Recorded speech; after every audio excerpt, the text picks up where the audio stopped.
जानते हाँ भाई जे साडा तंबू जिहा घर जिहड़ा धरती ते ढह पवेगा ते परमेश्वर तो एक घर सानू मिलेगा जो बिना तौल लाया टल और स्वर्ग दे विच बनया होया है। हुण ये मिलेगा किन्ना नहीं, ये घर नूं कौन प्राप्त करनगे जिहड़े शरीर दे अनुसार नहीं रूह के अनुसार अपना जीवन व्यतीत करते। क्योंकि जिन्हें आत्म परमेश्वर का जिन्हां विच आत्मा नहीं है वो मुर्दा हैं, लेकिन जिन्हां विच परमेश्वर का आत्मा काम करता है वो जिंदा हैं। हालेलुया, बोलो यीशु के नाम की, यीशु के नाम की। इस शरीर दे विच सारे उन्होंने अगे तत्त दसे हैं, नहीं सुनांगे लिखा क्यों जो इस विच असी होके भरदे हाँ ते तरसदे हाँ भाई अपने बसेवे नूं जिहड़ा स्वर्गो है उधारी ले लईए तां जो असी पहने हुए होके नंगे ना पाए जाइए। क्यों क्यों जो असी जिहड़े इस तंबू विच हाँ भारे दबे हुए हाँ होके भरदे हाँ अते ये नहीं चाहुंदे बई इस नूं ला सुट्टीए, सगों इस नूं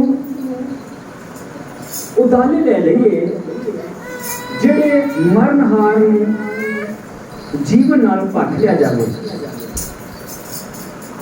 असी ये नहीं चाहते भाई इस नूं ला सुटीए, सगों ये जो इस नूं उधाले ले लईए भाई जिहड़ा मरणहार है उस नूं जीवन नाल भख लिया जाए। अते जिहने सानूं इस गल लई प्यार कीता है सो परमेश्वर है। हालेलुया। इस शरीर दे विच चाहे असी किन्ने भी एडवांस हो जाइए, किन्ने भी एडवांस हो जाइए, पर समस्या जिहड़ियां हन शरीर नूं फिर भी हन। क्योंकि खुदा दे पाक कलाम दे विच साफ लिखिया है जिहड़ा औरत तो जम्मिया इंसान दुखां दे नाल भरिया होया है और बिल्कुल थोड़े दिनां दा है। सो खुदा दे कलाम दे अनुसार सानू अपने उस स्वर्गी घर की तैयारी करनी अवश्य जरूरी है। ताई खुदा का पाक कलाम कहता है तंबू जिहा घर ढह जाएगा तो रब पसंद घर मिलेगा जो बिना हाथ मिलाया टल और स्वर्ग दे विच बनिया होया है। यीशु ने कहा जिथे मैं उथे तुसीं मेरे नाल क्या होवोगे। मसीह संगत करन दा मतलब है कि जिस जगह तो असीं आए हाँ उस जगह की तैयारी करिए। जिस जगह तो असीं आए हाँ उस जगह की तैयारी करिए। असीं रब विचों धरती ते आए तो रब विच ही समाउणा है। हालेलुया। हुण रब च समाएगा किहड़ा? रब च वो समाएगा जिवें असीं खुदा दे पाक कलाम च देखदे हाँ कि समाए वो जिन्हां ने अपने आप नूं परमेश्वर लई बलिदान कर दित्ता, जिन्हां ने अपने आप नूं परमेश्वर ते अर्पण कर दित्ता, जिन्हां ने अपनी जाना खुदा की सेवा लई कुर्बान कर दित्तियां, अपना तन मन सारा सेवा च लगा दिता, अपना तन भी अपना मन भी उन्होंने सेवा च लगा दिता। क्योंकि उन्होंने पता लगा कि इस धरती उत्ते मेरी उम्र है एक फुल की तरह है जिहड़ा सुबह नूं टहकदा है ते दोपहर नूं कुमला जांदा है। और असीं जो मसीह विच हां इत्थे अगे लिखिआ है नवीं सृष्टि हां, पुराना सब कुछ बदल चुका है, हुण सब कुछ नवा हो गया है। सो खुदा दे पाक कलाम के अनुसार सानू स्वर्ग की तैयारी करने की जरूरत है, स्वर्ग राज की तैयारी करनी है। पर इस देह दे विच असीं जे कहिए कि हुण असीं गवाहियां सुनिया कि मैं बहुत तरक्की कर गई हूं, आने वाले दिनों में सविता रानी बनूंगी, अफसर बनूंगी, हैं तेनों उम्मीद भी है। और रील ये है कि जो जिवें जिवें अगे बढ़ती जाएगी इस लीडर बनूंगी। हालेलुया। अपने महकमे दे विच और शरीरक तौर पर जिहड़ा असीं तरक्की जिन्नी मर्जी करी जाइए, जिवें कलाम कहंदा सारे जगत नूं कमावें ते अपनी जान का नाश करे तो की फायदा वा। चाहे असीं अपनी फौज के जनरल क्यों ना बन जाइए, पर फिर भी सानू स्वर्गी घर की तैयारी करने की आवश्यक जरूरी है। तो साडी उम्र जिहड़ी है एक भाप की तरह है, साडी उम्र एक परछावे की तरह है, ये ढल जाना है। और जिथे असी आए हाँ उत्थे जाके सानू हिसाब किताब देना पैना वा।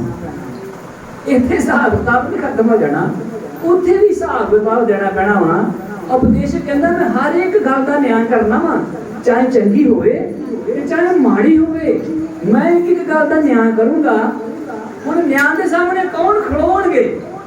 न्याय के सामने तो ही खड़ो सकते आ जिन्हां ने अपनी स्वर्ग राज की तैयारी की हुई है, जिहड़े जानते हैं कि पहल रब दी ते दूसरी दूसरे दी है, पहल हर गल विच परमेश्वर दी। हालेलुया।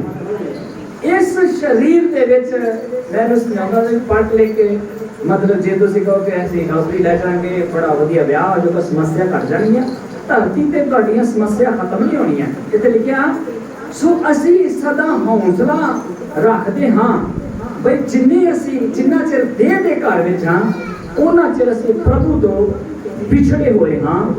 क्यों जो असां नेचर नाल चलदे हां ना कि वेखण नाल। असीं हौसला रखदे हां बई ये चाहुंदे हां बई दही दा घर छड्ड दईए असीं प्रभु कोल जा वसीए। हालेलुया।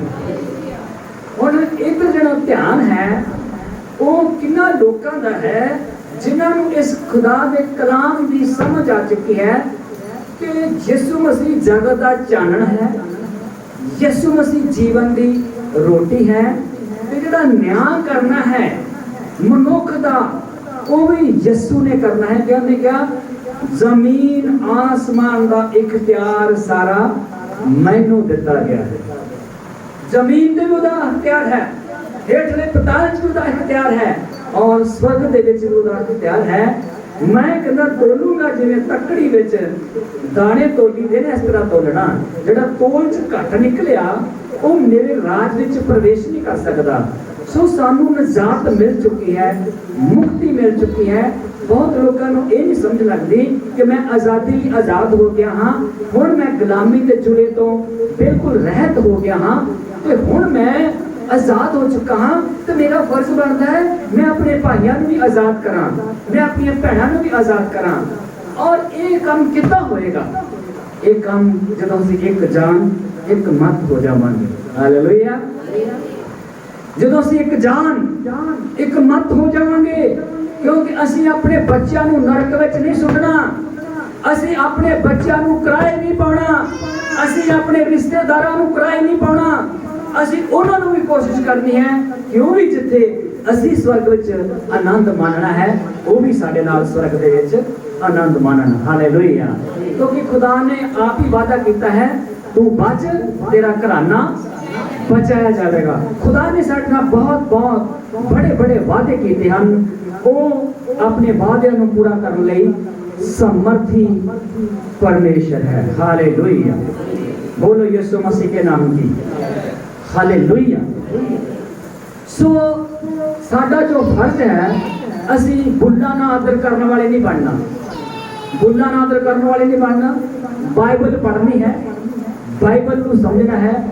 बाइबल की कहती है, बाइबल सानू दसदी है कि अपनी पूरा दसवांश अपना पहला जो तेरी फसल दा तू फसल जब कटदा है पहला हिस्सा जेड़ा वा वो मेरे पाक हजूर च ले गया। मैनू परख के देख, मैं तेनू आशीष ते आशीष देवांगा, बरकत ते बरकत देवांगा, इन्नी बरकत देवांगा। मलाकी दी पोथी च लिखा है कि तेरे को रखण नूं भी थां नहीं होवेगा। सो असी अपने तक ना रहिए, असी अपनी जिंदगी बारे सोचिए कि असी कित्थों उठे हैं। असी गरीबी दे गुलाम सी, पाप दे गुलाम सी, मौत दे गुलाम सी, और सानू सूझी भी नहीं सी कि असी है कौन। ये भी सूझी नहीं सी असी है कौन। तो जो असी परमेश्वर के पवित्र वचन पवित्र बाइबल में पढ़िया तो हम समझ लगी कि असी ते रब दा रूप हाँ। हालेलुया। क्योंकि खुदा ने कहा मैं अपने स्वरूप से मनुख को अपने आकार से अपने वर्गा बनावांगा ਇਹ ਸਾਨੂੰ ਇਹ ਬਾਈਬਲ ਨੇ ਸਾਨੂੰ ਸਮਝ ਦਿੰਦੀ ਹੈ। ਇਹ ਬਾਈਬਲ ਹੀ ਹੈ ਜਿਹੜੀ ਸਾਨੂੰ ਜ਼ਾਹਰ ਕਰਦੀ ਹੈ ਕਿ ਮੈਂ ਤੈਨੂੰ ਜੰਮਿਆ ਹੈ, ਤੈਨੂੰ ਕਿ ਖੋਤੇ ਨੇ ਨਹੀਂ ਜੰਮਿਆ, ਤੈਨੂੰ ਮੈਂ ਜੰਮਿਆ ਹੈ, ਤੂੰ ਮੇਰੀ ਸੰਤਾਨ ਹੈ, ਮੈਂ ਆਪਣੇ ਲੋਕਾਂ ਨੂੰ ਕਦੇ ਅਨਾਥ ਨਹੀਂ ਛੱਡਾਂਗਾ। ਸੋ ਉਹ ਇਸ ਕੰਮ ਨੂੰ ਕਰਨ ਦੇ ਲਈ ਅਸਮਾਨ ਛੱਡ ਕੇ ਧਰਤੀ ਤੇ ਆ ਗਿਆ। ਦੇਖੋ ਸਰਵ ਸ਼ਕਤੀਮਾਨ, ਸਾਨੂੰ ਕਈ ਵਾਰ ਚਰਚ ਆਉਣਾ ਬੜਾ ਮੁਸ਼ਕਲ ਲੱਗਦਾ ਹੈ। ਅਸੀਂ ਕਹਿੰਦੇ ਉਹ ਖੁਦਾ ਸਾਡੇ ਬਦਲੇ ਅਸਮਾਨ ਛੱਡ ਕੇ ਧਰਤੀ ਤੇ ਆਇਆ। ਮੂਸਾ ਸਾਰਾ ਰਾਜ ਭਾਗ ਛੱਡ ਕੇ ਤੇ ਸੇਵਾ ਦੇ ਵਿੱਚ ਜੁੜ ਗਿਆ। ਹਾਲੇਲੂਇਆ। ਉਹਨੇ ਵਚਨ ਦੱਸਦਾ ਹੈ ਅਬਰਾਨੀਆਂ ਦੇ ਵਿੱਚ ਜਦੋਂ 11 ਦੇ ਪੜ੍ਹਦੇ ਹਾਂ ਤੇ ਲਿਖਿਆ ਕਹਿੰਦਾ ਮਸੀਹ ਦੇ ਨਿਮਿਤ ਨਿੰਦੇ ਜਾਣਾ ਮਿਸਰ ਦੇ ਬੜੇ ਬੜੇ ਖਜ਼ਾਨਿਆਂ ਨਾਲੋਂ ਵੱਡਾ ਧਨ ਹੈ। ਇਹ 4 ਦਿਨ ਦੀ ਜ਼ਿੰਦਗੀ ਜਿਹੜੀ ਹੈ ਇਹ ਬਸ ਕੂੜਾ ਤੇ ਕਰਕਟ ਹੈ, ਲੇਕਿਨ ਅਗਰ ਮਸੀਹ ਦੇ ਨਾਲ ਮੈਂ ਨਿੰਦਿਆ ਜਾਵਾਂਗਾ ਤਾਂ ਮੈਂ ਬਹੁਤ ਵੱਡੀ ਪਦਵੀ ਨੂੰ ਹਾਸਲ ਪ੍ਰਾਪਤ ਕਰਾਂਗਾ। ਸੋ ਖੁਦਾ ਦੇ ਪਵਿੱਤਰ ਵਚਨ ਦੇ ਅਨੁਸਾਰ ਤੁਸੀਂ ਧਰਤੀ ਤੇ ਦੇ ਲੋਕ ਨਹੀਂ ਹੋ, ਤੁਸੀਂ ਸਵਰਗੀ ਲੋਕ ਹੋ, ਸਵਰਗ ਚੋਂ ਆਏ ਹੋ, ਸਵਰਗ ਵਿੱਚ ਹੀ ਪ੍ਰਵੇਸ਼ ਕਰਨਾ ਹੈ। ਔਰ ਸਾਨੂੰ ਇੱਕ ਝੁੱਟ ਇੱਕ ਮਤ ਹੋ ਜਾਣਾ ਚਾਹੀਦਾ ਹੈ, ਤਾਂ ਹੀ ਅਸੀਂ ਆਪਣੇ ਝੰਡੇ ਨੂੰ ਬਿਲਕੁਲ ਸਾਬਤ ਕਰ ਸਕਦੇ ਹਾਂ ਕਿ ਸਾਡਾ ਲਕਸ਼ ਕੀ ਹੈ, ਸਾਡਾ ਮਸੀਹ ਵਿੱਚ ਆਉਣ ਦਾ ਲਕਸ਼ ਕੀ ਹੈ, ਔਰ ਸਾਡੀ ਕਿਸ ਜਗ੍ਹਾ ਦੀ ਤਿਆਰੀ ਹੈ। ਬਹੁਤ ਲੋਕਾਂ ਦੀ ਨੀਤੀ ਹੈ ਕਿ ਅਸੀਂ ਵੱਧ ਜਾਵਾਂਗੇ, ਅਸੀਂ ਧਰਤੀ ਤੇ ਰਾਜ ਕਰਾਂਗੇ। ਸਾਡਾ ਰਾਜ ਧਰਤੀ ਦਾ ਰਾਜ ਨਹੀਂ ਹੈ। ਜਦ ਯਿਸੂ ਮਸੀਹ ਨੇ ਸੇਵਕਾਈ ਸ਼ੁਰੂ ਕੀਤੀ ਔਰ ਉਸ ਨੂੰ ਕਿਹਾ ਗਿਆ, ਬਰਬਾ ਕਹਿੰਦਾ ਤੂੰ ਮੇਰੇ ਨਾਲ ਰਲ ਜਾ, ਮੈਂ ਲੋਕਾਂ ਨੂੰ ਤਲਵਾਰ ਨਾਲ ਮਗਰ ਲਾਣਾ ਹਾਂ ਔਰ ਤੁਸੀਂ ਲੋਕਾਂ ਨੂੰ ਪਿਆਰ ਨਾਲ ਮਗਰ ਲਾਉਂਦੇ ਹੋ। ਯਿਸੂ ਨੇ ਉਸਨੇ ਕਿਹਾ, बरबा तेरा राज कुछ और है, मेरा राज कुछ और है। मैं तेरे बदले अपनी जान दे सकता हाँ, पर तेरे बदले मर तेरे नाल रल नहीं सकता। और उसने ये वचन पूरा करके दिखलाया, जिहड़ी क्रूस बरबा दी सी उस क्रूस ते यीशु आप लटक गया। हालेलुया। ओ क्रूस बरबा दी चोर डाकू दी, असी चोर डाकू अपराधां विच फसे होए सी, उसने साडे लई बलिदान दे के निरा बरबा नूं नहीं सानू भी आजाद कर दिता। बोलो यीशु के नाम की, बोलो यीशु के नाम की। हुण असी आजाद हां। लिखिया है, खुदा दा कलाम कहता है ये तंबू जिहा घर ढह जाएगा और खुदा को सानू घर मिलेगा बिना हाथ उलटाया टल और स्वर्ग विच बनया है।